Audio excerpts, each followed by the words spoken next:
Assalamualaikum warahmatullahi wabarakatuh. Izin Ibu, izin memperkenalkan diri. Saya Nurba Intan dengan NPM 2513024 dari Program Studi Pendidikan Biologi Angkatan 2025 kelas B. Di sini saya izin untuk menampilkan atau memaparkan video presentasi sebagai pemenuhan tugas dari Speaking MKWK Bahasa Indonesia. Dan selamat menyaksikan.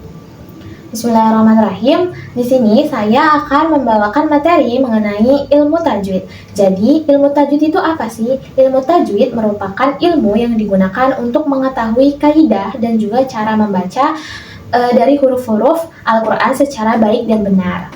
Nah, tujuan dari ilmu tajwid itu adalah untuk memelihara bacaan Al-Quran dari kesalahan dan juga perubahan, serta memelihara lisan atau mulut kita dari kesalahan dalam membaca Al-Quran.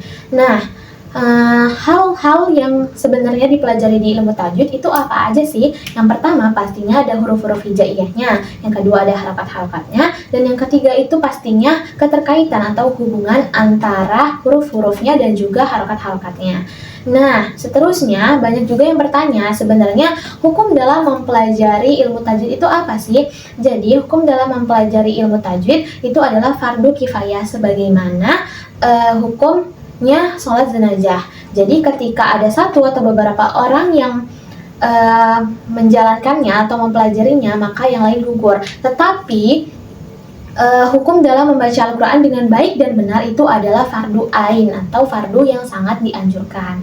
Nah, huruf-huruf hijaiyah yang menjadi pembahasan dalam ilmu tajwid itu seperti halnya yang sudah kita pelajari waktu kita di TPA atau di Iqra waktu itu. Nah, huruf-huruf hijaiyahnya itu ada 28. Yang pertama ada alif, ba, ta, sa, jim, ha, kha, da, za, ro, za, sin, sod, do, to, zo, a, gho, fa, qof, kaf, lam, mim, nun, waw, ha, lam alif, hamzah, dan ya. Nah, huruf-huruf yang disebut yang 28 itu maksudnya ialah huruf yang tersebut itu selain huruf alif, karena alif itu selamanya tidak menyandang harokat, dia tidak punya harokat baik itu fathah, kasroh maupun dhammah. Nah, kalau misalnya alif itu sudah menyandang harokat baik itu fathah, kasroh maupun dhammah, itu disebut dengan hamzah. Baik, selanjutnya kita langsung masuk ke hukum nun sukun dan tanwin an in un. Jadi nun sukun itu adalah huruf nun yang diberi tanda sukun atau tanda mati yang bentuknya bulat tapi nggak bulat banget. Nah, kalau tanwin itu adalah suara nun sukun tapi bukan suara nun sukun. Biasanya itu dia terdapat di akhir kata benda atau isim. Nah, bunyi suara nun sukun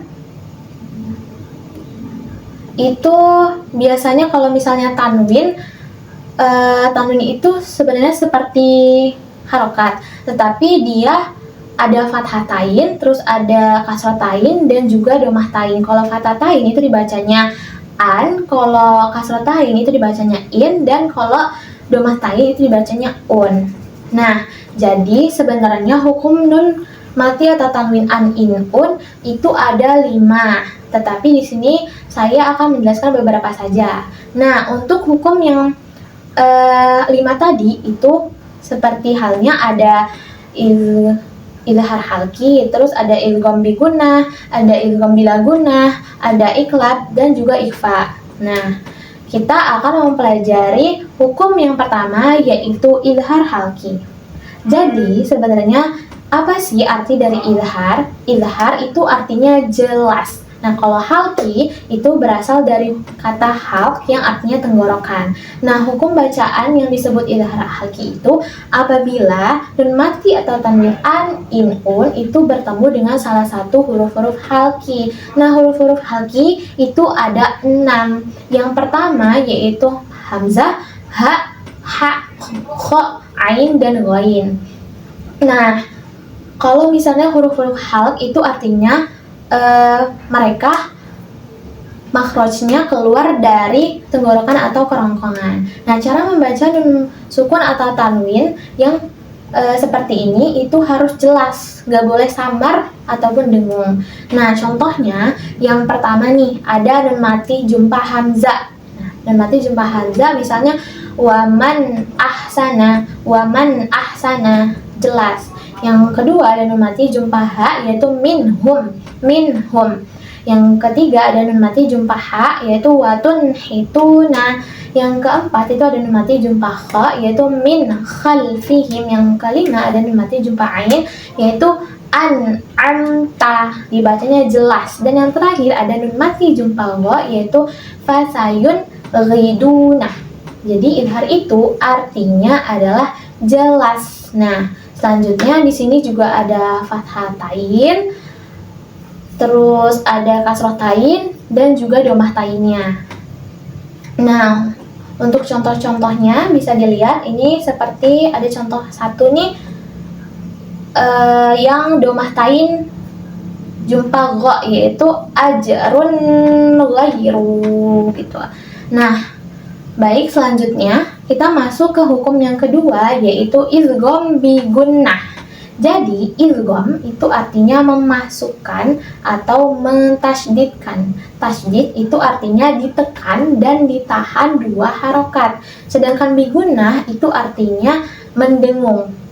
Nah, hukum bacaan yang disebut dengan idgham bi gunnah itu apabila nun mati atau tanwin an, in, un itu bertemu dengan salah satu huruf yang ada 4. Jadi huruf idgham bi gunnah hukum idgham bi gunnah itu hurufnya ada 4. Yang pertama ada ya, nun, mim, dan waw yang disingkat dengan yanmu. Nah, contohnya yang pertama di sini itu ada nun mati jumpa ya, yaitu famay ya'mal. Jadi bacaannya itu cara membaca idgham bi gunnah itu memasukkan huruf setelahnya dengan dengung. Jadi dengung itu memasukkan huruf ke dalam hidung atau kayak ditekan atau mentasydidkan. Tuh, kayak misalnya nun mati jumpa nun, lan tasbirah gitu. Nah, selanjutnya ada nun mati jumpa mim, yaitu mim mislihi, ditekan. Nun mati jumpa waw, yaitu miwaliyin, memasukkan huruf ke setelahnya. Nah, di sini juga ada tanwin, yaitu fathatain, ada kasrotain, dan juga domatain. Dibacanya sama, yaitu dengan cara memasukkan atau mentasydidkan hurufnya. Setelah itu dengan berdengung. Berdengung itu hurufnya masuk, bisa dipencet hidungnya. Tuh. Nah, baik, untuk video materinya sudah saya cukupkan sampai sini. Saya memohon maaf apabila ada salah kata. Saya akhiri, wabillahi taufiq wal hidayah. Wassalamualaikum warahmatullahi wabarakatuh.